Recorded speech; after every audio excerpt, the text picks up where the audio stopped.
எனக்கு ஒரு குட்டி கதை ஒன்று ஞாபகம் வருது, சொல்லாமா? ஒரு ஊர்ல ஒரு பெரியவர் வெயில் ரொம்ப ஜாஸ்தியா இருக்குன்னு சொல்லிட்டு கண்ணுக்கு மேல கை வச்சுக்கிட்டு இப்படி சுத்தி முத்தி தேடிட்டு இருந்தாராம். அப்ப கூட இருந்த ஒரு சின்ன பையன், என்ன தேடுறீங்க அப்படின்னு கேட்டானா. அதுக்கு அந்த பெரியவர் சொன்னாரா, அது ஒண்ணு இல்ல தம்பி, உங்க அப்பா இங்கதான் இருப்பாருன்னு சொன்னாங்க, அதான் தேடிக்கிட்டு இருக்கேன். எங்க உங்க அப்பாவையா காணோம்? இல்ல, அந்த எங்களுக்கும் நக்கலா நையாண்டியா சம்பந்தம் இல்லாத குட்டி கதை இதெல்லாம் எங்களுக்கும் பேச தெரியும். நம்மளை பத்தி அவதூறு பரப்புறதோட மட்டும் இல்லாம இப்ப நம்ம மக்கள் மேலேயும் அவதூறு பரப்ப ஆரம்பிச்சிட்டாங்க. மக்கள் நமக்கு ஓட்டு போட்டது தப்பா.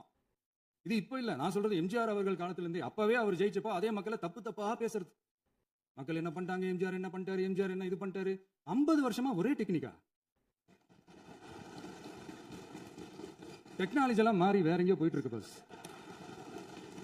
இதுல கொஞ்சம் டெக்னிக் ஆச்சு கொஞ்சம் மாத்தினா கொஞ்சம் நல்லா இருக்கும்.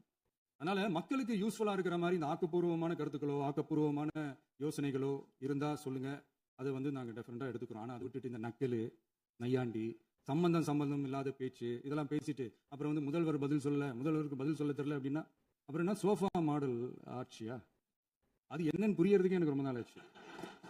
இந்த sofa set, table chair, teapoy, furniture பிசினஸ்லாம் வேற எங்க வெளியில போய் பண்ண சொல்லுங்க. அப்படி அந்த பிசினஸ் தான் பண்ணணும்னா நிறைய பிசினஸ் பண்ற மாதிரி வெளியில போய் பண்ண சொல்லுங்க, எங்க சட்டசபைக்குள்ள வேணாம்.